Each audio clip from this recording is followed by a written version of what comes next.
Começa agora na Rádio Trianon e na internet. Salve o tricolor paulista, amado clube brasileiro. O programa São Paulo Raiz.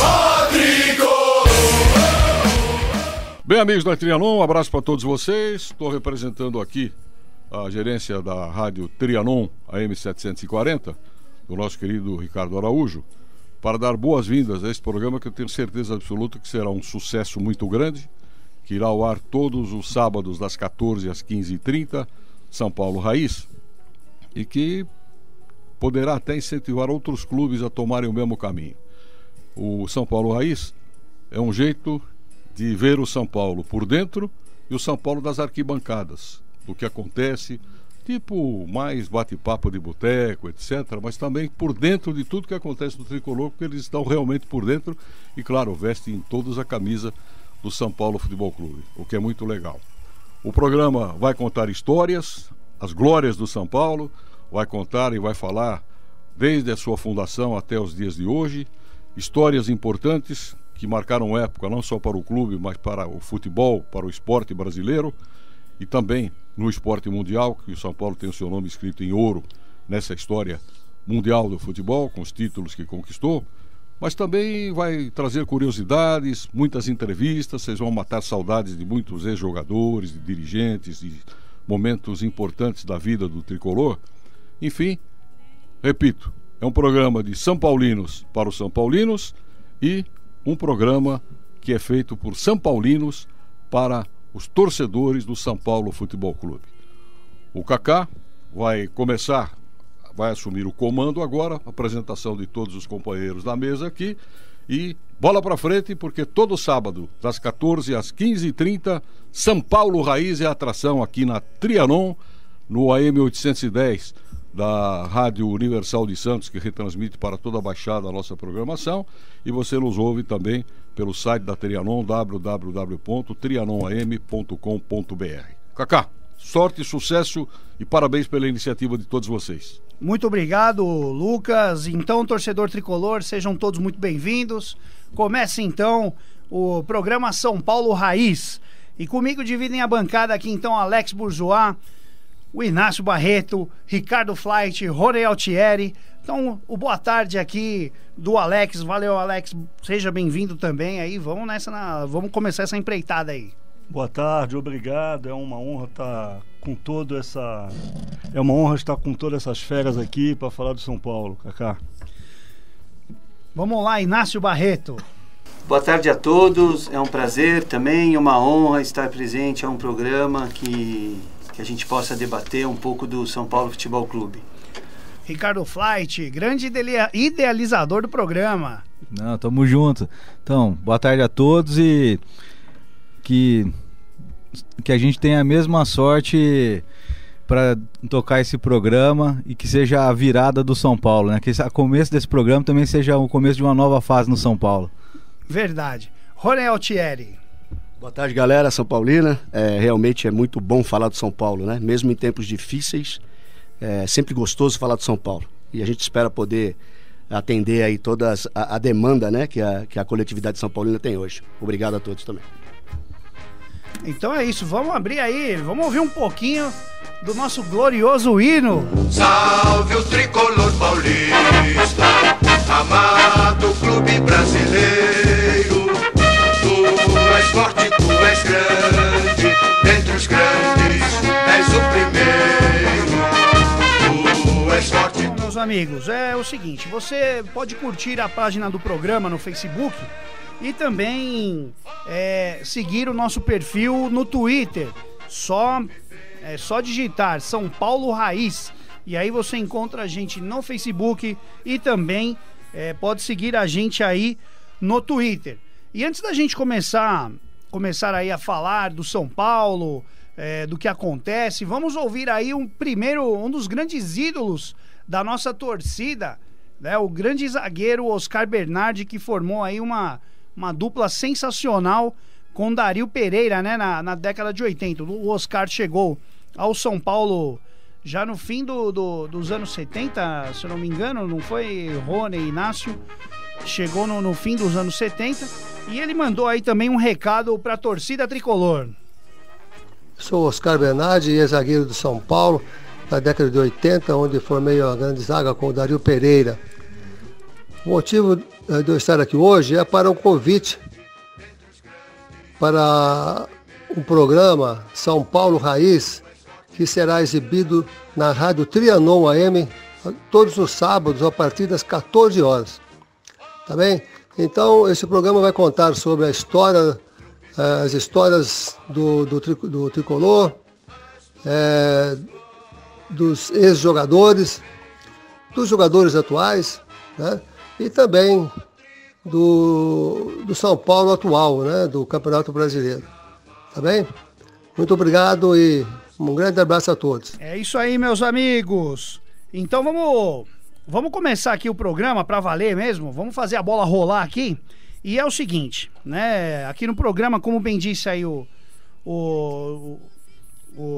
Lucas, já tá tudo certo. Ele explicou como é que é o nosso programa, né? A gente vai falar de tudo que acontece então no nosso amado clube brasileiro. Você vai conhecer a estrutura do São Paulo Futebol Clube. A gente vai falar um pouco também de estatuto, a gente vai falar, lógico, claro, a gente vai fazer as análises do time em campo e vai também falar, por que não, do financeiro, que é o que rege aí hoje, né, o que gere um clube de futebol, né? Então, vamos seguindo aqui. E é o seguinte, já falei aqui, já convidei todo mundo para participar aqui na página do Facebook, para curtir, mas é o seguinte, nos últimos 10 dias, o São Paulo tem vivido aí um problema muito sério, muito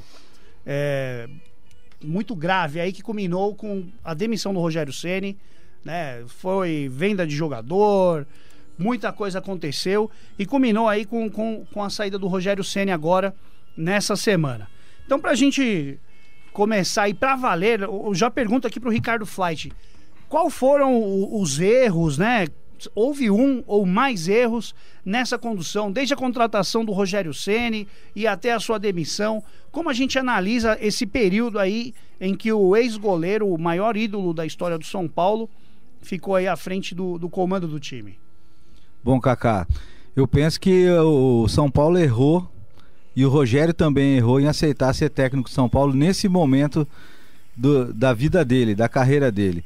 A transição de jogador mito para técnico de futebol foi muito abrupta e por mais que o presidente tenha declarado recentemente na coletiva que ele não usou de forma alguma o Rogério como um plano eleitoreiro, isso, mesmo que ele fale o contrário, naturalmente, naquele momento, sob aquele contexto, o Rogério Ceni era o nome que iria apacentar a massa, porque a torcida vinha de muita insatisfação.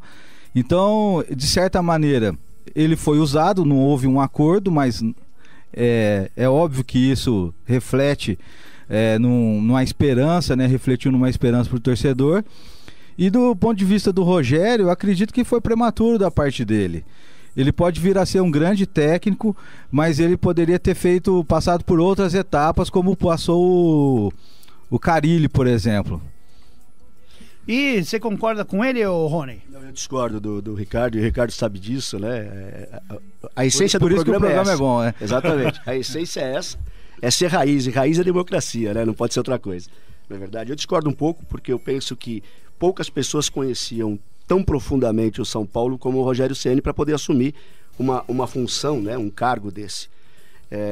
E tem o outro lado também, né, que é a questão do que eu tenho no mercado de disponibilidade. Então, se eu tivesse aí uma imensidão aí de opções, eu poderia realmente pensar nesse estágio. Que foi usado para a eleição do presidente, a gente não tem dúvida. Mas a partir do momento que existiu todo esse processo e que ele passa a assumir o São Paulo, eu penso que aí já a torcida deveria abraçar de uma maneira intensa para que o projeto pudesse dar certo, né? Eu imagino que discutir isso depois do fato consolidado acaba sendo uma coisa que fica até contraditória com a própria imagem da construção e do que o Rogério representou para o São Paulo.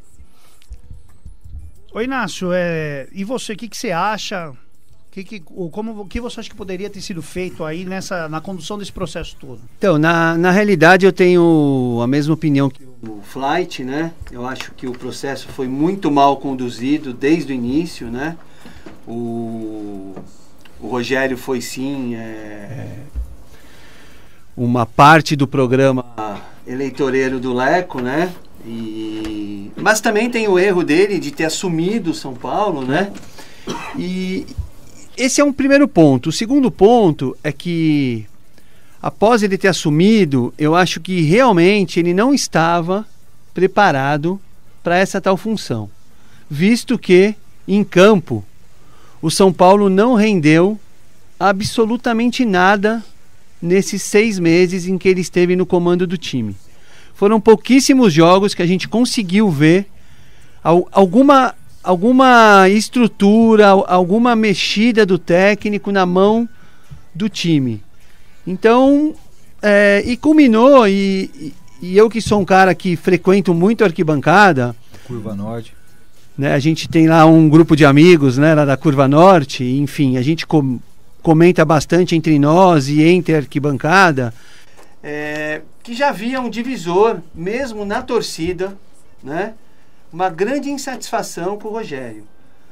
E um outro detalhe, é difícil separar, e esse acho que foi o grande problema, né? E a gente vê aí brigas em grupos de WhatsApp, em Facebook, separar o mito jogador do técnico Rogério.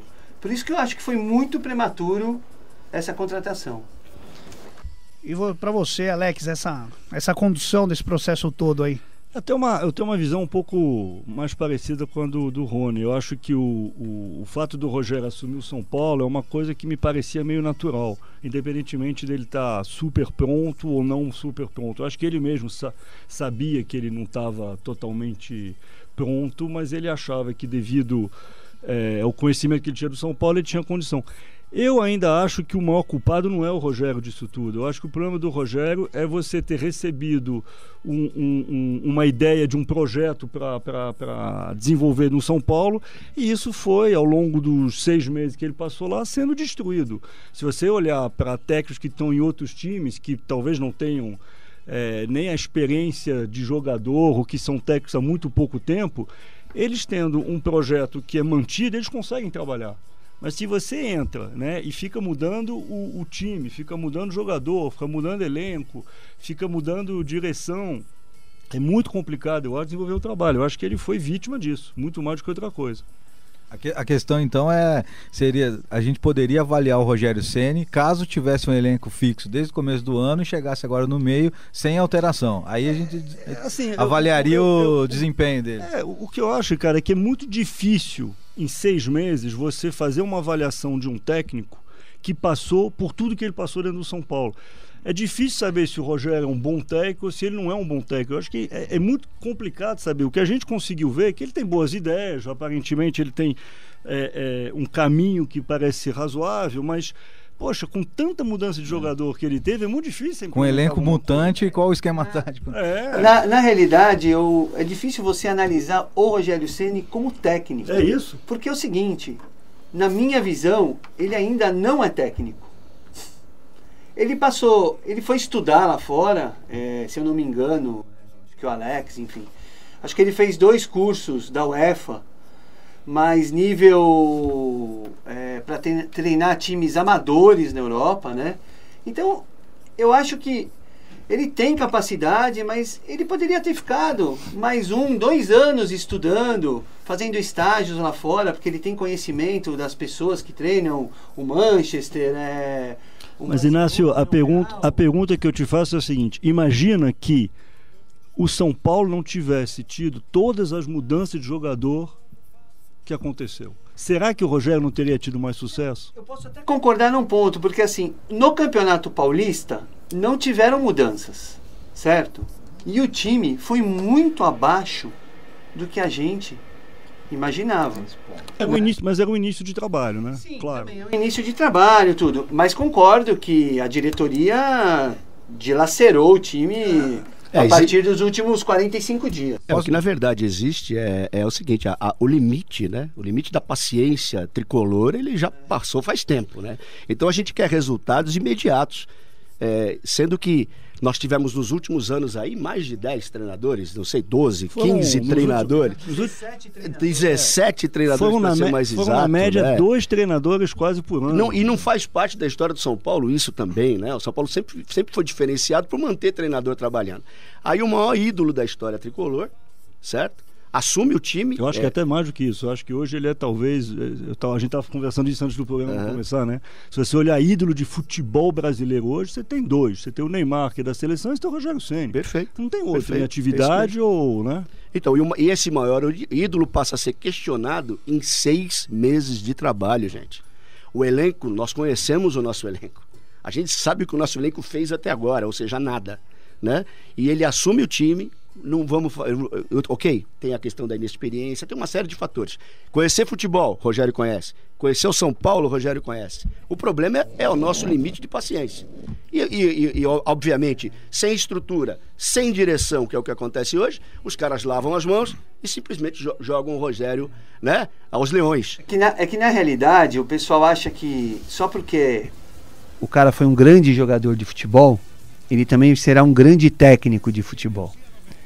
E não é bem por aí, né? A gente tem exemplos, por exemplo, o Tite foi um zagueiro mediano, né? E é um grande técnico de futebol. Era um lateral horrível. Entendeu? Então a gente tem que antes de passar analisar isso pro Lucas aqui, posso colocar uma questão assim de bate pronto, sem tomar tempo. Sob esse contexto, a opinião da mesa aqui, se continuasse com o Rogério Ceni, São Paulo permaneceria ou a chance de cair seria grande? Eu honestamente não sei. Eu não sei. Eu cravo que permaneceria e apostava na vaga da Libertadores aí. Eu acho que a chance de cair seria grande, mas não por causa só do Rogério, mas por causa de todo o contexto. Sim, eu também. Eu acho que a gente lutaria para não cair. Talvez não cairia porque tem times muito fracos no campeonato. Mas a gente salvaria. Vai chegar uma hora que o pessoal não vai ter perna, né? Os outros clubes não vão ter perna por falta de elenco. Bom, mas vamos ouvir aí também o Lucas. Não, com o Rogério, Lucas. Não sei não, mas eu acredito que poderia cair sim. Olha, tem um ditado popular que diz o seguinte: pau que nasce torto não tem jeito, morre torto. É isso. O começo da carreira do Rogério Ceni não foi o ideal. Primeiro porque, tá na cara, todo mundo sabe, foram fins políticos que determinaram para tentar amenizar uma crise, fazer uma baita média com a torcida, com um dos maiores ídolos, se não o maior ídolo da história de São Paulo Futebol Clube. Então ele começou aí. E quando ele foi anunciado, eu disse, é uma boa, mas há que ter muita cautela e um planejamento muito forte para que ele tenha sucesso. Primeiro, ele voltaria a trabalhar no clube do seu coração, que ele tem paixão pelo São Paulo, muito bacana, ganhou tudo que podia ganhar com o São Paulo. Mas ele teria contato com jogadores que até outro dia estavam no mesmo vestiário, discutindo os mesmos problemas, se xingando, essa coisa toda. E muda a figura.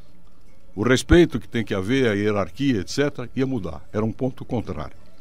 Segundo lugar, achei que foi uma apresentação, porque foi motivada a contratação por motivos políticos. Eu não tenho dúvida que ele vai ser um baita técnico de futebol. Tem tudo para ser um baita técnico. Como eu sempre tive uma opinião de que goleiro, pela sua função, ele é o cara do time de futebol que, se tiver uma tendência de boa administração, de boa observação, de didática para passar para jogadores, etc. Porque o goleiro fica lá atrás, ele vê o jogo todo no conjunto. Né? O Leão fala muito isso, né? Ele vê todo o jogo. Então ele tem esse passo adiante. O Rogério teve como problema que ele sempre foi muito diferenciado, estudioso, sempre teve um comportamento distinto. E ele quis trazer isso para o futebol brasileiro. Já trouxe gente de fora para cá que não conhecia o ambiente. Ele não conhecia também o que era dirigir um time de futebol. Tinha que ter começado pela base. Trabalha na base do São Paulo Futebol Clube, que tem uma tradição muito grande de revelar jogadores, e juntamente com esse trabalho de base, trabalharia com a comissão técnica. Eu sei que muita gente vai dizer, mas o outro técnico vai ficar sempre incomodado, porque sabendo que qualquer hora ele vai puxar o tapete do cara, ou vai querer o lugar dele, etc. Mas com inteligência e com boa administração, inclusive, no departamento de futebol, e com vivência para administrar esses probleminhas, isso seria superado. A queda dele foi irreversível, porque ele só durou esse tempo que durou lá porque era o Rogério Ceni. Porque senão teria caído muito antes. Sem dúvida alguma, teria caído muito antes. Bom. E aí, só para concluir, me permita. Claro. O São Paulo, e qualquer técnico que venha, aliás, acertou em cheio, na minha opinião, em trazer o Dorival Júnior para lá, agora. Curiosamente, os deuses da bola fizeram com que ele vá estrear, entre aspas, porque parece que ele não vai ficar no banco, né? Então, mas ele estará já dando seus pitacos, orientando contra o ex-time dele, o Santos, onde ele sofreu uma injustiça também. Também acho. E é um cara corretíssimo, um cara honesto, trabalhador, fala com o jogador olho no olho, gosta de trabalhar com base, então vai ser um negócio muito legal. E ao Rogério Ceni, agora uma passagem por um outro clube, uma outra experiência, ele voltará ao São Paulo Futebol Clube e vai ser um baita técnico. Sem contar que ele foi vítima também, e por força de dinheiro, por força política, seja lá pelo que for, trocou muito o elenco. E aí não tem varinha mágica que dê jeito. Pode trazer o Deus do futebol e não vai resolver, porque não tem entrosamento, não fica aquela instabilidade. E o pior de tudo, estão correndo notícias agora, que me parece que elas não são inventadas, de que o Rogério até teve problemas e atritos com jogadores do São Paulo, como o Maicon, como o Rodrigo Caio, como também com o Cuevas e tudo mais. Quer dizer, essa adaptação dele, da personalidade dele para técnico de futebol, é que ele teria que aprender e teria que ter tido outras oportunidades, não começando logo por cima, que deu no que deu, infelizmente, mas tudo motivado por motivos políticos. Bom, todo mundo deu opinião, vou dar a minha também, né? Pelo amor de Deus. Faça favor. Não, eu honestamente, eu também acho que o Rogério errou em querer assumir o cargo. Já errou no começo, porque sinceramente não se aprende futebol na Inglaterra, dirigir time. Porque o futebol inglês é feio de ver, tem hora que eu acho. A Inglaterra, honestamente, eu sei que o Alex... Comprou briga com o Alex Comprei. Porque eu vou falar uma coisa... Não, tô falando sério, cara. Pode ser, mas veja o seguinte. De lá pra cá, desde que a Inglaterra ganhou a Copa... Mas você tá falando da seleção. Não, tô falando vou falar de tudo. Mas a Premier League vou falar. Não, é competitivo. É o campeonato mais competitivo do mundo. Pode ser, mais rentável. Mas é o seguinte, na Europa, cara, qual foi o último grande título de um time europeu? Foi o Chelsea. E ainda perdeu pro Corinthians no Mundial. Você valelou, né? Pô, bicho. Tô falando sério. Eu acho que se ele quisesse aprender, ele deveria ter colado em grandes técnicos. Talvez até no Pep Guardiola, na própria... Cacá, pelo que você tá falando, até um tema que vai chegar no Alex, que tem informações exclusivas. A crítica tua, a canelada direta sua é com relação a trazer o Charles, o francês e o Bill. Esses caras, assim, não que a culpa seja deles, mas não precisaria. A futebol tem que se aprender no Brasil, é isso? Não. Eu acho que ele poderia ter colado no Zidane, poderia ter colado no Ancelotti, até mesmo no próprio Guardiola. Sabe, até mesmo no Guardiola. Lógico, não até mesmo assim, mas o Guardiola, coitado, né? Coitado, quem é ele, né, filho do pão, né? Eu sou melhor, você acha? Claro. Não, mas é sério, eu acho que ele poderia ter ido em outro centro. Mas tem grandes trabalhos de técnicos na Inglaterra. Se você pegar o Tottenham, eu sei, tem o Pochettino faz um grande trabalho. O inglês é super dinâmico. Eu sei que é competitivo. É um super competitivo, tem times que... Não, mas eu digo que você tá falando assim, poxa, ultimamente quem ganha a Champions League não são os ingleses. É verdade. É verdade. É verdade, mas eles estão sempre disputando. Não, chegam. Lá em cima, eles chegam. Então, até chegam às quartas, às vezes até a semifinal. É que o poderio econômico do Barcelona e do Real é uma coisa, hoje em dia, absurda. Então assim... Uma uma vez ou outra, você vai ter a chance. O Kaká esquece que, Eu só um ganha a Champions League, entendeu? Também. Esse é o problema. Não dá pra eu ganhar nem assim. falo, eu nem falo de Barcelona e Real, mas eu falo mesmo de técnicos. Se fosse lá, que ele ficasse na Alemanha um pouco. Futebol alemão, sei lá, é quadrado, mas pô, hoje ganhou a Copa, ganhou as Olimpíadas. Você falou que o futebol da Inglaterra é feio. Mas e agora o quadrado da Alemanha. Mas o alemão tá. Kaká, qual futebol que você gosta, Kaká? Cara, eu gosto mesmo. Eu gosto do futebol alemão, tô falando sério. Ah, bom. Eu gosto do futebol alemão. Mas é o seguinte, os caras só tem o Bayern, né, que só ganha. Não tem mais ninguém. E o Borussia que de vez em quando incomoda, uma Copa ali, Não, mas eu tô falando o seguinte, os caras ganharam a Copa, ganharam Nós não vamos aliviar pra você ganharam não, a Copa das Confederações. Pô, os caras ultimamente é o melhor. Qual foi a última vez que um time alemão ganhou a Champions? O Bayern. Foi o Bayern. Mas foi quando? Faz tempo, faz hein? tempo Pois também. é. Faz Então tempo também. Não, a Champions ultimamente é só Espanha, né? É só Espanha. Real Madrid e Barcelona dominaram. Então, tudo bem, mas então que o cara vai aprender onde os títulos estão saindo. A questão aí não foi nem aonde ele foi aprender ou não. Eu acho que a questão aí foi ele voltar muito cedo, entendeu? O São Paulo chamou, é o que falam, né? Que o São Paulo chamou e ele aceitou. Entendeu? Eu acho que ele poderia ter feito algo muito parecido com o que o Zidane fez. Assim, o Zidane assumiu a base, o time B, depois Perfeito, é isso aí. assumiu o time B, assumiu a base e depois o time B. Mas a cultura lá é muito diferente da daqui. Vamos imaginar o seguinte: começo do ano, a diretoria do São Paulo anuncia vamos supor, Dorival Júnior. Tá? E o Rogério na base do São Paulo. Você imagina a pressão em cima do Dorival a partir de um empate em casa com um time mediano, Rogério, Novo Horizontino, e uma derrota como foi contra o Palmeiras. O que ia acontecer? Acabou. O São Paulo já tinha perdido, difícil. Não segurava. Então, assim, por um ponto, até foi melhor. Coloca o Rogério e pelo menos acaba, entre aspas, com essa situação. Não deu certo? Ótimo, então vá se aperfeiçoar, vá treinar outros clubes, porque isso ia ser até o Rogério assumir o São Paulo. Qualquer técnico... É que a diferença cultural é muito grande. Exatamente. Né, você vê, é aquilo que a gente conversava outro dia.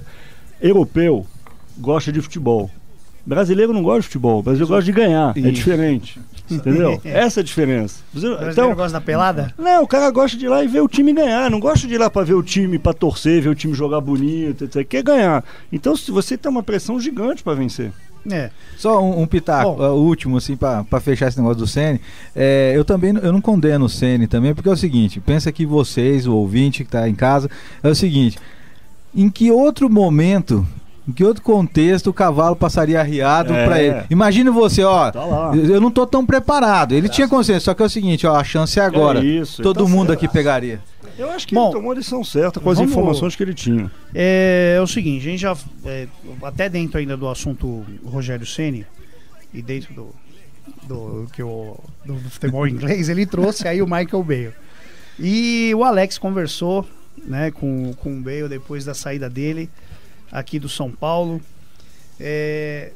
Alex, eu queria que você falasse então um pouco dessa saída, desse papo que vocês tiveram, e até essa saída dele influenciou também na saída do Rogério, porque até foi ventilado agora na imprensa que os dois já estavam batendo aí de frente com a direção, né? Eu acho que, você vê, o Bill é um cara que tem, assim, ele é extremamente respeitado na Europa, é um cara que passou 9 anos no Chelsea, 4 anos no Liverpool, trabalhou com grandes técnicos, grandes jogadores, ou seja, um cara que, fora isso, fora ter a experiência de campo, a experiência do dia a dia do futebol, escreveu vários livros sobre tática, ele é um grande desenvolvedor. Ele mesmo, inclusive, se chama assim, ele fala que ele é um grande desenvolvedor de jogador na fase de transferência da base para o profissional. E ele veio com essa cabeça de, eu acho que eu dou muito mérito ao Rogério de tentar fazer o que ninguém tenta fazer no Brasil, ou seja, ele tentou inovar. ele sabe com certeza que ele corria um grande risco, porque é muito difícil inovar no futebol brasileiro. Então ele trouxe alguém que vinha com ideias de fora, de técnica, de tática, enfim, cabeça de futebol europeu, que era o Michael Beale. Eu acho que o que aconteceu, pela conversa até que eu tive com o Beale, e que hoje em dia está inclusive bastante na imprensa, etc., é a questão do projeto, né? Eles vieram com um projeto. O projeto foi mudando ao longo do tempo e ficou muito difícil de ficar nessa posição. Ainda mais para um cara inglês, né? Que imagina, é mais quadrado, não é tão maleável quanto a gente. Agora eu vou falar uma coisa. Eu muito me estranho o Rogério ter caído no canto da sereia, assim, do projeto. Porque ele já... Pô, ele conhece muito bem o São Paulo. Ele conhece muito bem o São Paulo. Ele não poderia... E ele poderia até ter alertado tanto o inglês como o francês, né? De falar, ó, o São Paulo... O futebol brasileiro é diferente lá no... Talvez ele achasse que por ser quem ele é, ele conseguisse ter mais força para fazer as coisas que ele queria. Essa é a questão principal, é que o Ricardo falou há pouco. Passou o cavalo, cara ia pegar. Quem que não ia pegar essa oportunidade dentro do clube que ele viveu, né? Então assim, é impossível a gente imaginar que ele dissesse não por força de ser utilizado politicamente ou por força de eu não vou conseguir manter meu projeto. Então assim, existe uma série de fatores que fizeram com que ele tivesse a certeza que o projeto seria mantido, mesmo parecendo aí o canto da sereia, mas, de alguma forma, né, infelizmente o futebol brasileiro, ele não consegue, parece que assimilar esse profissionalismo que a gente falou há pouco, aí, de Inglaterra, Alemanha, Espanha, enfim, né? Então, de repente, se monta um projeto, se faz toda uma estrutura e ela tem prazo de validade. Qual é o prazo de validade? 3 derrotas. Vamos...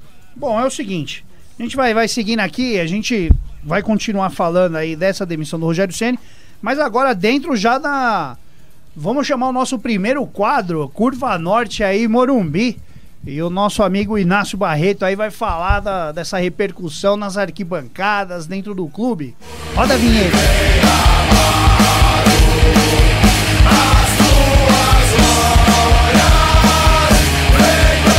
Manda bala, Inácio. E aí, como é que foi... Então, com os bastidores, os corredores do Morumbi. Você que vive dentro do clube, praticamente.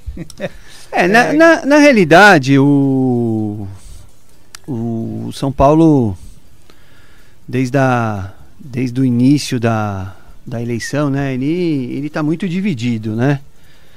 E tanto é que foi a eleição que a oposição mais se aproximou da situação nos últimos aí 15 anos, vamos dizer assim, né? Então, a oposição sempre achou o projeto do Rogério algo eleitoreiro, mas tenho total convicção que sempre torceu muito pelo Rogério, né? Mas já vinha por algum tempo vários conselheiros, inclusive da situação, insatisfeitos com o trabalho do Rogério. Porque, queira ou não, o que move o clube de futebol, um clube, né, é o futebol. Né? Nós temos lá a área social, né, que é grande, enfim. Mas o que move realmente a paixão da maioria dos conselheiros é o futebol. E nesse quesito, o pessoal vinha muito insatisfeito. É lógico que também muitos reclamam de toda essa venda dos jogadores, né? Que o plantel praticamente foi dizimado, né? Você vê a oposição se mexendo nesse quesito? Porque, quer dizer, o que parece é assim... O São Paulo faz o que está querendo fazer, quer dizer, a diretoria, né? Mas você não vê muita oposição se manifestando? Então, Alex, como é que você viu isso? Eu acho que realmente, depois da derrota, a oposição ela recuou. Ela está quietinha, vamos dizer assim, lambendo as feridas, né? Que ela com certeza imaginava um outro resultado, né? E também eu tenho um outro lado, que é o seguinte, ultimamente a oposição de São Paulo ela vem sendo colocada, vamos dizer assim, pelos membros da situação como uma oposição raivosa, uma oposição que sempre quer destruir o São Paulo, que sempre quer colocar o São Paulo na mídia, denegrindo a imagem do São Paulo. Então, nesse ponto todo, a oposição está recuada. Agora, falando um pouco da torcida, principalmente onde eu vivo, lá em cima, né? Sim. Na arquibancada, estava muito difícil a situação de separar o jogador mito do técnico. Essa impressão que eu também sempre É muito tive. complicado, assim, até amigos Até discutindo, brigando. Até porque é muito perto, né? Quer dizer, O cara saiu ontem, né? Saiu exatamente. ontem, chegou hoje, então... Pô, você tá desrespeitando o Rogério. Não tô desrespeitando o Rogério. Não tô concordando. Eu tô analisando o técnico. Ele né? como técnico. Não, mas você não pode nem xingar. Porque às vezes acabava um jogo. Por exemplo, nós perdemos 2 seguidas, né? Que foi do Cruzeiro e depois do Corinthians, né? De 2-0, as duas em casa, né? Tinha cara do meu lado xingando o Rogério de burro. Aí tinha cara que passava e achava aquilo lá um absurdo, que jamais se poderia xingar um ídolo de burro. Então começou a criar uma divisão muito complicada entre a torcida. E também imagino que nesse pedacinho aí não se xinga o mito de burro, né? De burro foi um pouco que eu escutei. Eu acabei escutando coisas e lendo coisas absurdas com relação ao Rogério, agressivas inclusive, né? Continuo escutando mesmo depois da saída dele. Hoje mesmo num grupo eu coloquei isso daí, eu falei, gente, tirado o técnico, não satisfeitos ainda, a gente quer fazer o quê? Agora se critica porque não deu coletiva, se critica porque não foi. Mas escuta, o ambiente já está terrível, né? Deixar mais terrível ainda o território todo arrebentado, fica uma coisa, gente, contra a gente mesmo. Pô. Passou, se discutiu. Não foi possível fazer o trabalho, não foi. Agora, continuar esse processo de agressão contra o Rogério, eu acho um negócio absurdo. Né? Como se ele fosse o único responsável pelo momento que nós vivemos, que é um momento de quase uma década já, né, gente? Ele tem, Rony, ele tem a sua parte de responsabilidade, tenho certeza que ele sabe disso. Mas eu não acho que ele é um mau responsável. Bom, a gente acabou de chegar aqui também, um grande amigo nosso, Carlos Porte, do Opinião Tricolor. Seja muito bem-vindo aí. E pra você, meu amigo, essa saída do Rogério Ceni, o que você me diz? Em primeiro... Polêmica, exclamação. Pois é. Bom dia a todos. Desejo toda a sorte ao Raiz. É muito bom saber que nós vamos ter agora mais um veículo São Paulino com pessoas que eu tenho absoluta convicção que vão representar bem as nossas cores. Amigos queridos, São Paulinos íntegros, do bem. Eu estou vendo meu parceiro aqui, o Ronedi Lecoq Sportif, para lembrar da máquina tricolor. Eu estou vendo aqui o Inácio, parceiro do dia a dia, da indignação, da falta da identidade do São Paulo que a gente tenta resgatar diariamente. O Flight, o Alex, pelo amor de Deus, Alex, o Kaká, todos vocês, muito sucesso. Podem ter certeza que a Opinião vai ser um veículo parceiro.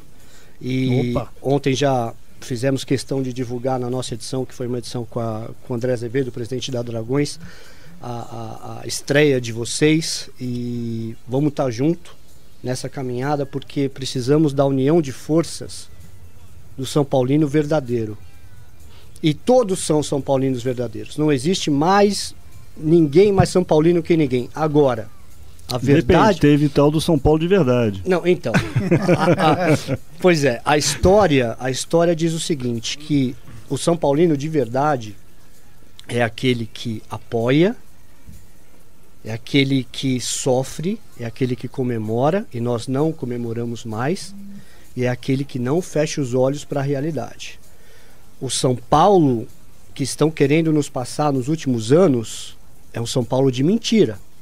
É o São Paulo onde o torcedor precisa aplaudir e não tem o direito de contestar por um aparelhamento absurdo que está acontecendo em veículos oficiais, em grande imprensa, em blogs são paulinos que infelizmente estão prestando desserviço ao São Paulo nesse momento. E a Opinião Tricolor surgiu justamente por isso, para tentar ser um contraponto diante de tudo que a gente está assistindo. São 34 campeonatos disputados desde o Triexa, o São Paulo não chegou em uma final, salvo a Sul-Americana. Isso não é São Paulo Futebol Clube. E que o jogo nem terminou, né? A gente ainda tem que lembrar esse detalhe. Pode-se dizer que foi uma meia foda? Pode-se dizer, cara, que assim, é o 12º título internacional do São Paulo. Ontem nós comentávamos no programa o seguinte, ainda somos o maior clube desse país em conquistas. Ainda temos a 3ª maior torcida em razão dessas conquistas. Tudo que nós construímos, os 12 títulos internacionais, o maior campeão brasileiro, sem unificação, sem canetada, junto, na minha opinião, do Flamengo, que quem viveu a Copa União aqui, todos viveram, sabem disso, o maior campeão paulista da era profissional, que havia conquistado essa condição no último Paulista, em 2005.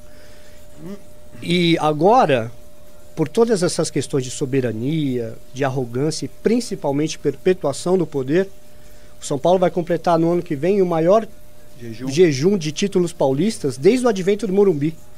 Vai comparar, vai igualar 57 a 70, mas com detalhe, nós tínhamos uma causa. Construção. O que nós temos hoje?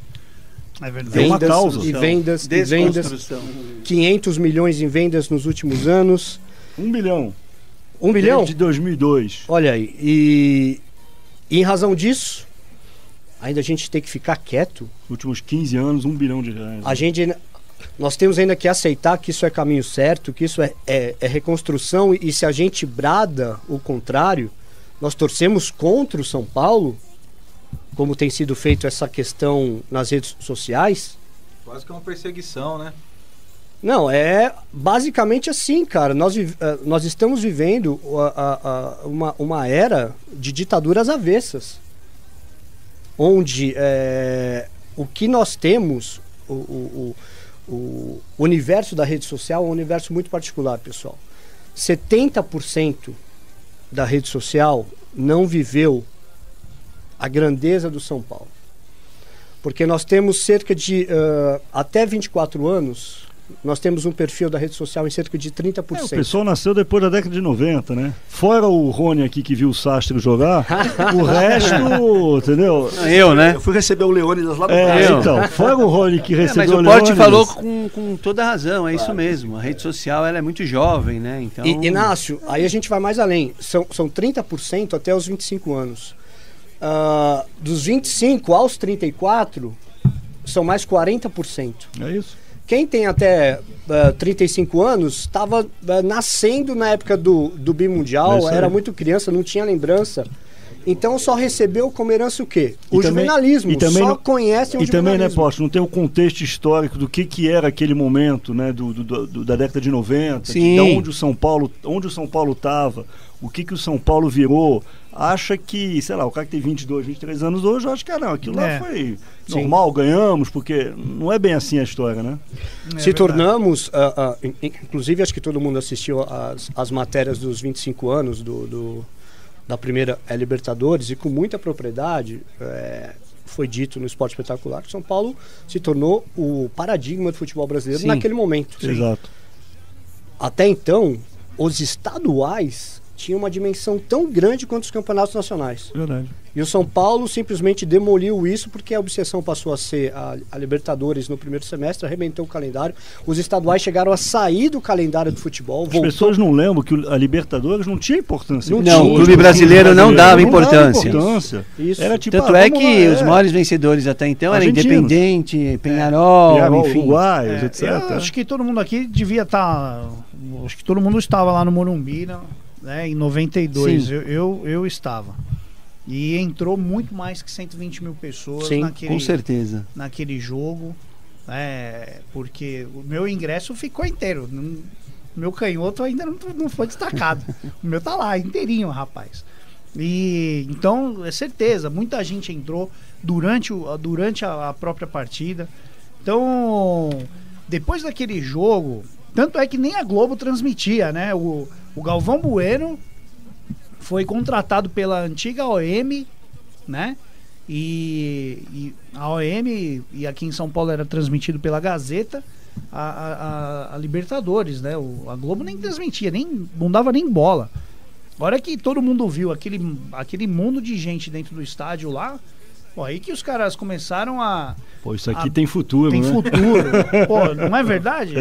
Foi descobrir em 92. Foi descobrir em 92, isso aqui tem rapaz. futuro. É verdade. Até porque até então, pra maior rede de TV, a Libertadores não era nada. O campeonato da América não era nada. Não era nada. Só isso.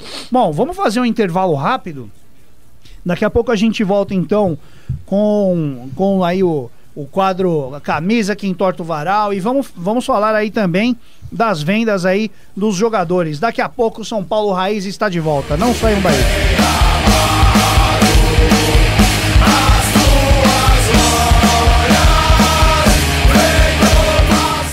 Então vamos seguindo em frente aqui com o programa e agora a gente vai chamar o quadro Camisa que entorta o varal. Vamos aprender um pouco sobre a história, principalmente torcedor mais jovem aí, conhecer um pouco aí sobre a história do nosso glorioso São Paulo Futebol Clube.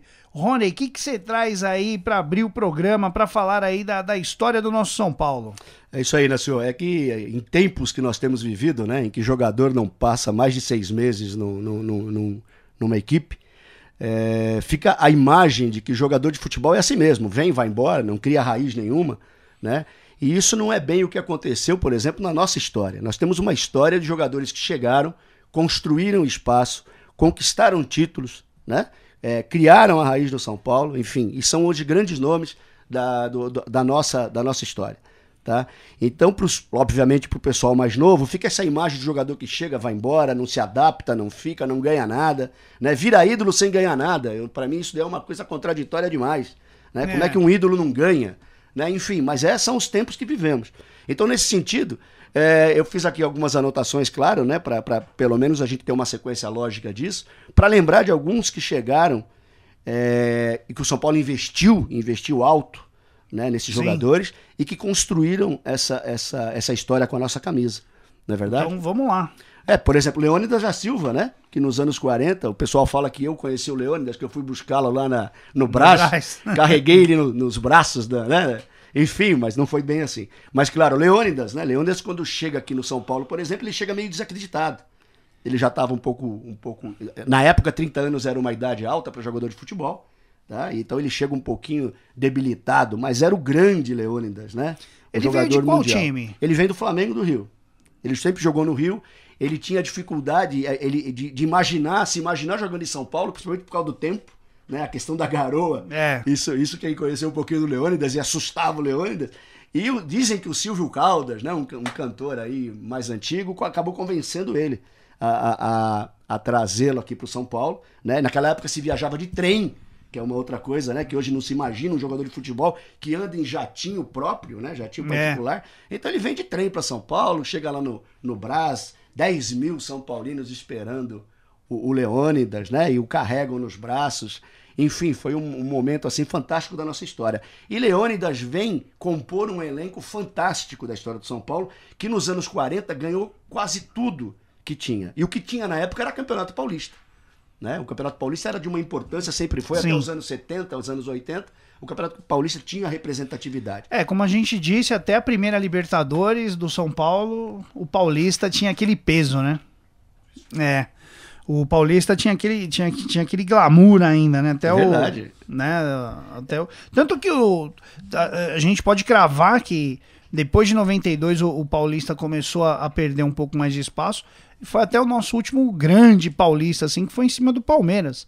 Primeiro jogo 4-2 e o segundo 2-1 no Morumbi. Tempos bons, né, de Campeonato Paulista. Eu cheguei a ver vários campeonatos paulistas no tempo que valia mesmo, né? E realmente, voltando aqui ao Leônidas, ele acabou compondo esse elenco dos anos 40, né? Nos lembra aqui o nosso querido amigo Lucas, né, que no Flamengo ele era acusado de gaveteiro. Ele era extremamente polêmico, né? E não era verdade. Ele era um jogador que tinha uma personalidade fortíssima, né? Tanto é que assombrou a todos lá na Copa de 38, enfim.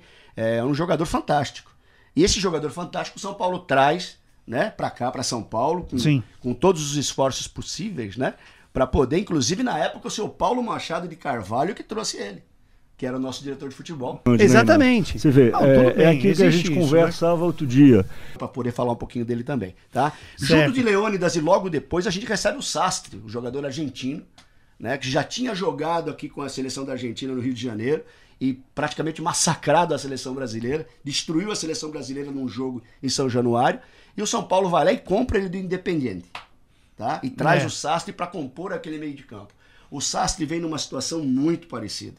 Ele já vem quase em final de carreira, né? Então, assim, toda a imprensa, obviamente, vendo a chegada desses jogadores, falava que o São Paulo ficou louco de trazer jogador nessa condição, né? A própria imprensa da época dizia, olha, o Leônidas é um bonde de 200 contos.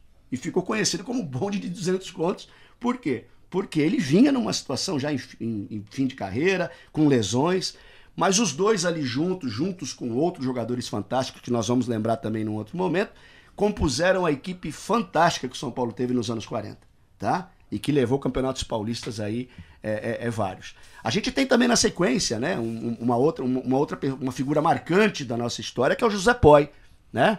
O Poy, ele chega no São Paulo em 49, né, e fica praticamente a sua vida dentro do São Paulo Futebol Clube como goleiro, né? Cogitou-se inclusive de na Copa de 54 naturalizar o Poy para ele jogar na seleção brasileira. Nossa, né? não sabia dessa. Exatamente, era o tipo do assunto que o Poy não admitia nem discutir, mas a imprensa da época falava muito isso.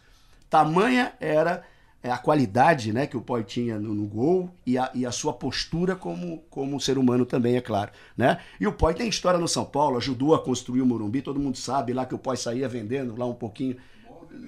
O maior vendedor de títulos, né? Nos lembra o Lucas Neto também, tá certo? Então é uma outra figura fantástica.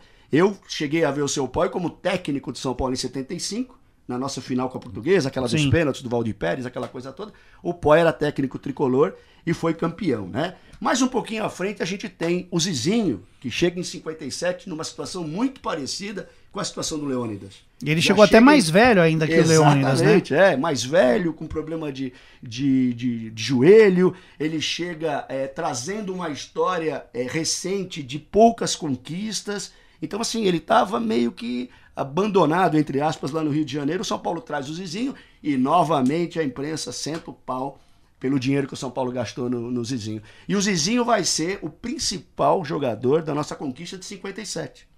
Conquista essa que vai ser a última, né? Que o Morumbi tinha começado a ser construído.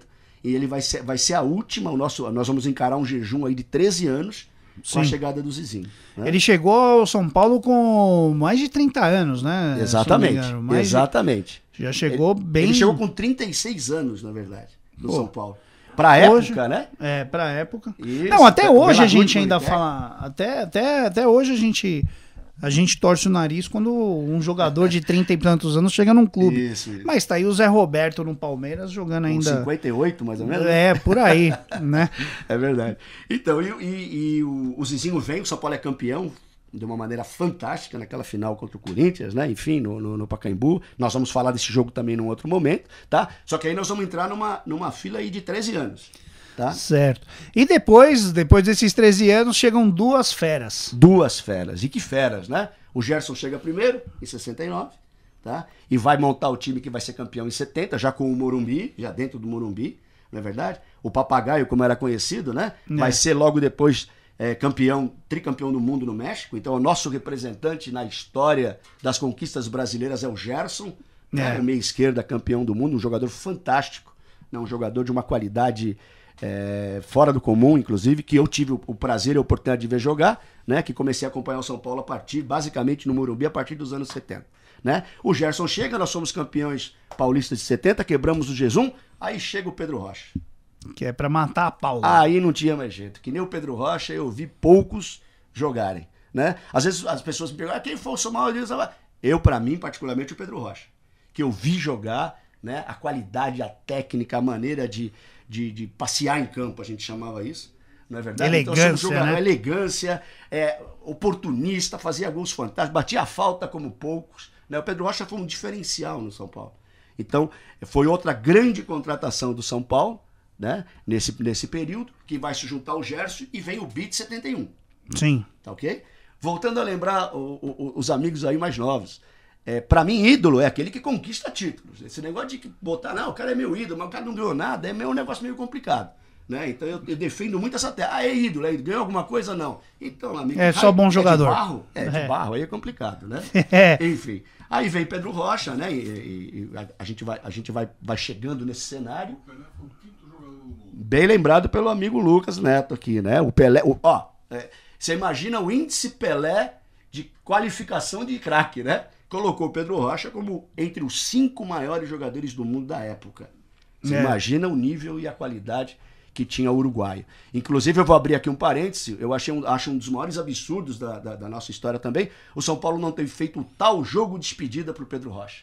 Não é verdade? É verdade. Mesmo ele debilitado, mesmo ele doente, eu acho que ele mereceria um Morumbi, né? E poder dar uma caminhada olímpica que fosse para poder... E poder ser reverenciado, né? Ser reverenciado. A gente vai passar os anos 70, entra nos anos 80 com o Renato, que vem do Guarani, para apagar um pouquinho a perda do Dr. Sócrates pro rival, claro. Certo? Então o São Paulo perdeu o Sócrates, foi buscar o Renato, que era um jogador também fantástico, um meia rápido, né? Do tempo dos meias direitos. Renato Pemucho. Renato Pemucho. E fazia gol, né?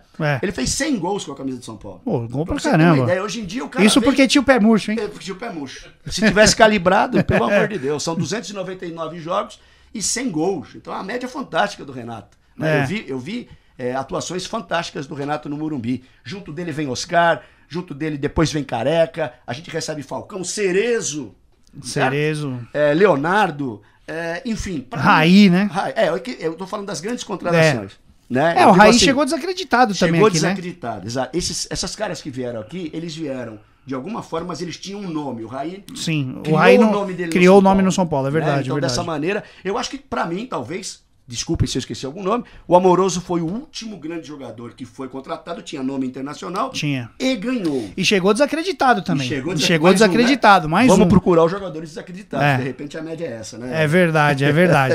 Tá certo, então.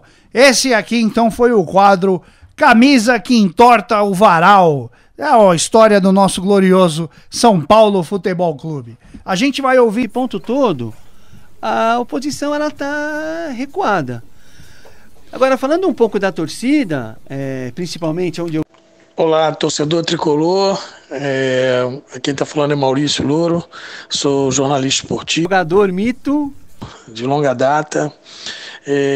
Apesar de trabalhar no Rio, eu acompanho muito de perto o futebol paulista e com um carinho especial pelo São Paulo. E eu estou aqui para falar um pouquinho sobre essa crise, essa passagem do Rogério Ceni, essa estreia dele como treinador do clube que todo mundo sabe que ele ama, que ele é mito, que ele é um personagem da história.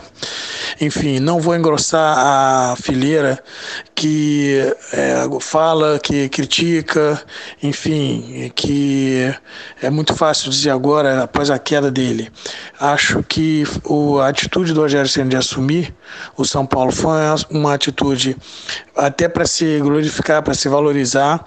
Demonstrou mais uma vez o amor que ele tem pelo clube, porém essa campanha não foi um sucesso, a gente sabe, foi um fracasso, mas eu acho que ele não tem culpa nenhuma, né? Eu acho que isso tem muito a ver com a falta de um projeto. O São Paulo é um clube que sempre se caracterizou por ser um clube de organização, um clube de trabalhar com estratégia, com a cabeça no lugar, com profissionalismo, com base, enfim. E eu acho que o Rogério Ceni foi muito mais pelo amor dele pelo futebol e, acima de tudo, pelo amor dele pelo clube, né? Eu acho que ele quis se mostrar mais uma vez o quanto o clube é importante na vida dele como jogador e agora seria como técnico. Não acho que é o fim eu acho que ele vai dar uma volta por cima. Ele é um tipo de atleta inteligente, um tipo de atleta que apesar de ver o futebol, trabalhar como jogador com o coração, porque essa é a característica dos ídolos, né, dos mitos e tal. Eu acho que ele é um atleta de cabeça. Ele como treinador, ele é uma pessoa inteligente. Eu só acho que foi muito cedo. A crise que o São Paulo vem vivendo dentro de campo e também fora das quatro linhas é uma crise que vem antes do Rogério Ceni assumir o time. Acho que ele foi numa empolgação, mas eu vejo que a responsabilidade disso cai em cima de uma falta de uma falta de projeto, uma falta de estratégia profissional da diretoria, de gestão, uma falha de gestão. Eu acho que o Rogério Ceni acabou sendo vítima disso, na verdade. Eu gostaria muito de ver o treinador do São Paulo de novo, não agora. Acho que ele precisa passar por estágio. Ser jogador é uma coisa, né? Ser ídolo é uma coisa, em campo é uma coisa, mas fora de campo como treinador é outra, totalmente diferente. Uma pena que ele experimentou isso da pior maneira. Mas eu acho que como ele é inteligente, isso para ele vai ser um aprendizado, e como ele já fez antes, acho que ele tem todas as condições de dar a volta por cima.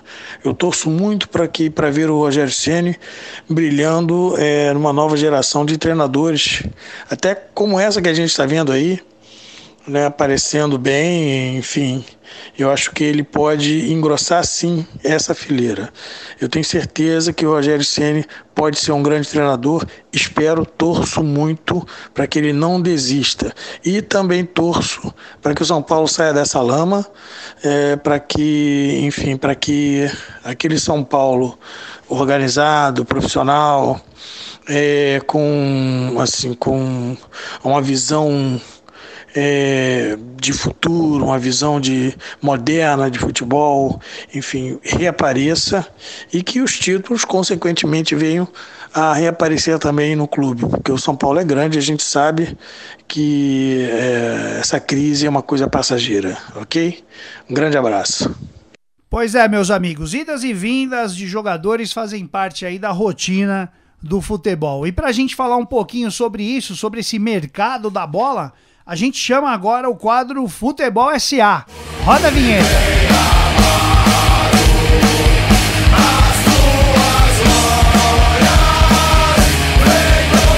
Bom, então vamos lá. Alex, o torcedor, acima de tudo, ele é um apaixonado. Quando um grande jogador vai embora do time, o cara fica decepcionado. Mas quando um perebão, né, o que a gente chama de pereba, aquele perna de pau, quando o cara vai embora, o torcedor fica feliz. Fala, graças a Deus esse aqui não tá mais entre nós. Mas pro clube, financeiramente, como é que é esse negócio da venda dos jogadores? Explica aí pra gente. Cacá, eu acho que é importante também pro torcedor entender o que acontece não só na gestão, mas na parte financeira, para entender um pouco o que pode fazer o clube ser melhor ou o que acaba piorando o clube na sua essência, que é quem toma as decisões, que no fundo é a diretoria. O clube tinha, no início desse ano, feito um orçamento. O São Paulo fez um orçamento no início desse ano para 2017, onde ele previa um prejuízo de 75 milhões de reais. Então ele tinha que vender 75 milhões de reais de jogadores para este ano acabar no 0-0 de 2017. O que eles fizeram? Venderam até agora, mais ou menos, 150 milhões de reais de jogadores, ou seja, o dobro do que era necessário. Aí vocês vão falar, puxa, mas é muito dinheiro, não precisava vender tanto. Mas aí você tira comissões, né, que são mais ou menos 10%, sobra 135. Se você desses 135 tirar os 75 que eles precisavam no início do ano, sobrou 60 milhões. Certo. Só que com esses 60 milhões eles fizeram contratações, né? Contrataram Sim. jogadores no Equador, contrataram jogadores na Colômbia, contrataram outros jogadores brasileiros, enfim. O Petros veio da... O Petros, o Gomes, o Arboleda e outros por aí. Enfim, total, contrataram o equivalente a 40 milhões de reais de jogadores. Então, sobrou hoje 20 milhões de reais desse dinheiro todo. Tem a multa do Rogério, que são 5 milhões, ou seja, vão sobrar 15 milhões. Isso considerando que quem veio, não veio para um salário maior dos que saíram. A gente não sabe se isso é verdade ou não, mas vamos assumir que seja igual. Então sobrou 15 milhões de reais. Mas como o clube perde 75 por ano, se vocês estão conseguindo acompanhar meu raciocínio, ainda faltam 60 milhões. Ou seja, ano que vem vai precisar vender de novo 60 milhões de jogadores. Então a pergunta que eu deixo é a seguinte: essa é a melhor maneira para administrar um clube? É você cada ano vender jogador para poder fechar o buraco? Porque desse jeito vai ser difícil montar time, vai ser difícil você ganhar coisas, ou seja, títulos e ter time competitivo. Por quê? Porque você nunca vai ter dinheiro. Então é um problema. Mas não é mas não existem outras formas, assim, eu digo, até a manutenção de um time. Você monta, agora, vamos supor que agora esse time que tá aí com Petros, Jusilei, aliás, o Jusilei tá por empréstimo, ele não é nenhum jogador, existe a possibilidade da contratação dele, mas vamos supor que vai manter esse time aí. Não é melhor para o clube, não é mais viável investir na manutenção de uma equipe, trazer uma peça ou outra e procurar receita de outra forma, como melhorar o patrocínio, até um tema que depois a gente pode ir para outros quadros também, e até mesmo formas Cacá, de baratear o ingresso, não sei. O grande problema é o seguinte, o São Paulo é igual ele gasta mais do que ele arrecada. Então, você tem uma diferença. Então, imagina que você ganhe R$3.000 por mês e que você gaste 6 mil. Você vai entrar no cheque especial. Sem dúvida. É o que acontece com São Paulo. São Paulo entra no cheque especial tomando dinheiro emprestado em banco, etc. Então, esse buraco, que são esses 75 milhões por ano, ele precisa arrumar de alguma forma. Quais são as formas que você consegue fazer? Se você ganha 3 mil e gasta 6 mil, você tem duas opções. Ou você gasta menos, sim, ou você dá um jeito de ganhar mais. Senão você tem que vender, como o São Paulo faz. Vender seu carro, vende a prataria da família, e por aí vai. Até a hora que tem que vender a casa. Até a hora que tem que vender a casa. Então, você tem que ou reduzir os gastos que você tem, ou você tem que arrecadar mais. Eu acho que os dois caminhos são necessários. Você precisa ter arrecadação melhor e você precisa reduzir os gastos que você tem. Você não pode gastar mais do que você arrecada. É uma regra meio básica. Então você precisa trabalhar melhor outras fontes de receitas e precisa olhar onde é que você está tendo gastos que não são necessários ou que talvez são acima do que você precisa para você poder enquadrar. A gente estava falando antes, o São Paulo nos últimos 15 anos vendeu coisa como R$1 bilhão de jogadores. É um número muito expressivo. Se você nos últimos 15 anos tivesse gasto exatamente o que você arrecada, ou seja, se não tivesse gerado um déficit todo ano, ou seja, aqueles R$3.000 que você ganha de salário, você gastasse R$3.000 e você tivesse vendido R$1 bilhão de jogadores, como o São Paulo fez, você teria R$1 bilhão de no caixa. Então você poderia ter montado um time fenomenal, você podia ter feito um monte de coisas, porque você teria dinheiro. Sim. E não é o caso. Por quê? Porque esse dinheiro literalmente foi pro ralo. Por quê? Porque você gasta muito mais do que você arrecada. Bom, mas aí para arrecadar, então tem muitas ações, né? Se investe em, talvez o marketing do São Paulo tá mal, poderia ser mais bem realizado, porque que nem a gente, né? Eu falo a gente porque, como São Paulino, a gente se sente parte da instituição. Foi feita uma campanha, por exemplo, quando o Maicon foi contratado de fato. God of Zaga e tal, gastou aquela dinheirão à toda e agora ele sai. E sai até por um dinheiro menor do que o que o São Paulo pagou pelo passe dele. Se eu não me engano, no balanço do São Paulo Futebol Clube consta que os custos de aquisição do Maicon, com tudo, tá? Comissão, etc., chegaram a R$47 milhões, ou seja, é um número muito expressivo, especialmente para um zagueiro, no futebol brasileiro, claro. Então, quando você tem esse tipo de gastos com jogadores de futebol e que você tem esse problema de não ter o dinheiro necessário para pagar suas contas todo mês, porque você gasta mais do que você tem, do que você arrecada, você precisa ter um planejamento que faça o seguinte: eu vou montar um planejamento onde eu vou equalizar meus gastos e minhas receitas. E você vai analisar linha por linha onde é que você vai conseguir fazer isso. Isso é um esforço necessário. A gente sempre dá, a imprensa toda fala do esforço que o Flamengo fez nos últimos... Passou 3 anos, né, em dificuldades de time, né? Teve time muito ruins, que muitas vezes visitando o Z4, etc. Mas eles apertaram o cinto 3 anos para agora poder montar o time que aí está. Que tem grandes jogadores, né? Conseguiram trazer Everton Ribeiro, conseguiram trazer Guerreiro, Diego, enfim. São Paulo precisa fazer um caminho muito parecido com esse, ou seja, precisa encontrar o caminho de equilibrar as contas, para poder, no futuro, ter um time extremamente competitivo. Senão, o São Paulo corre o risco de todo ano viver a mesma história, que é o que vem acontecendo há bastante tempo. Seria então interessante, né? Interessante não, acho que pelo que você está falando então, seria o justo ou o certo a diretoria até mesmo virar público, como o próprio Flamengo fez, falou, a situação é essa. A situação é essa, a gente vai amargar um tempo aí jogando para segurar um pouco a onda, a gente não vai fazer investimento absurdo, mas é para sanar aí o aperto, e depois disso... Eu acho que seria um movimento que a gente chama de transparência, né? Ou seja, ser transparente. Chegar e falar, porque o que acontece? O torcedor, ele vive de emoção e ele vive de resultado. Se você não tem esse resultado e você não consegue ter essa emoção, você fica frustrado e você, obviamente, reclama, fica chateado, etc.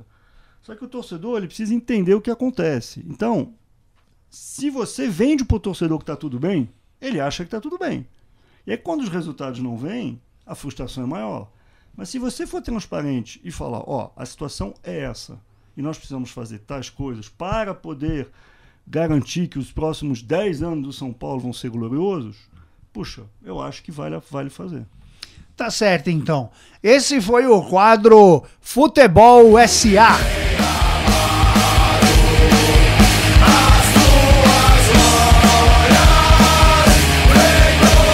Carlos Porte, nosso convidado aqui no programa de estreia, no São Paulo Raiz.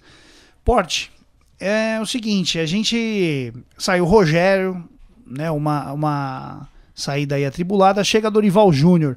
O que a gente pode esperar desse novo treinador, meu amigo?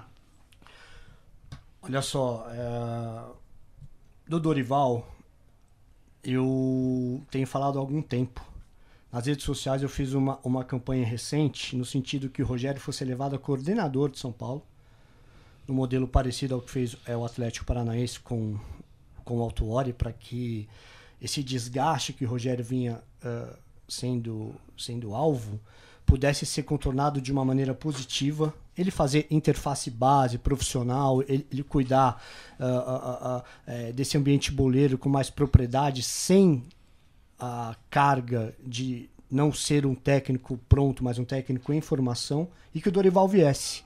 Eu fiquei feliz, estou esperançoso. O Dorival é um cara que gosta de trabalhar com garotos, e o São Paulo tem aí uma estrutura excepcional em Cotia. Infelizmente perdemos as maiores joias nesse ano pela falta de planejamento total, né? Pelo desmanche, e não me digam que o São Paulo precisa vender base para contratar jogador. Eu dou exemplo do Fluminense, eu dou exemplo do Grêmio, eu dou exemplo do Santos, que tem sempre uma média de 3 anos de permanência dos garotos antes das vendas.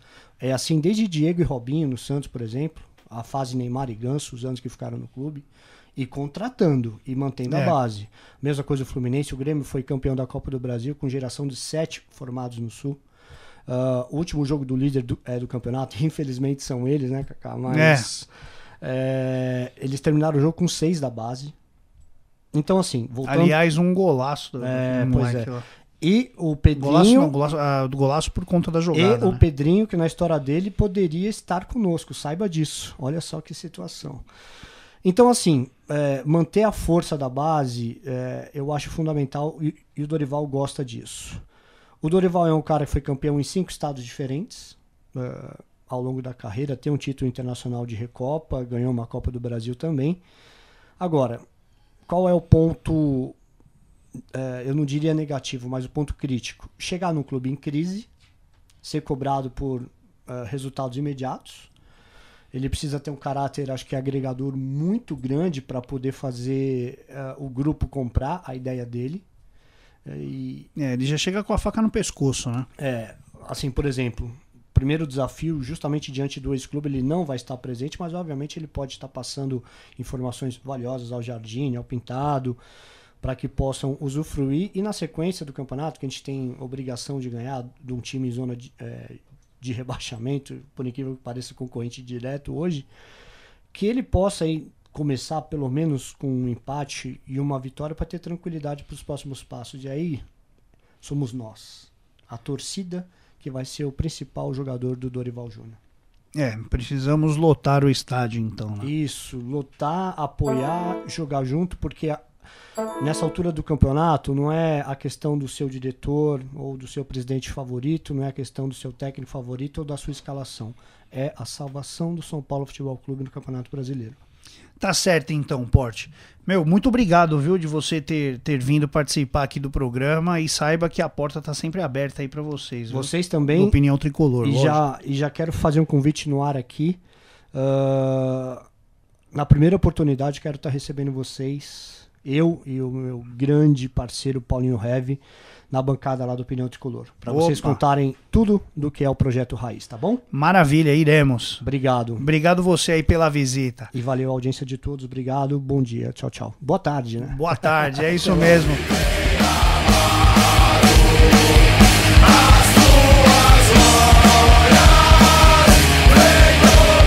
Então é isso, meu amigo São Paulino, muito obrigado aí pela sua audiência, obrigado Carlos Porte aí pela sua visita. Seja honrado, sempre meu muito amigo, bem-vindo, viu? Obrigado. Ricardo Flight, muito obrigado aí também. Lucas Neto, muito obrigado também aí pela participação. Alex, Rony, Inácio, muito obrigado. A todos vocês aí que nos escutam e também nos assistem. Então, muito obrigado aí, São Paulino. Até o próximo sábado, às 14h, com São Paulo Raiz. Termina aqui o programa São Paulo Raiz.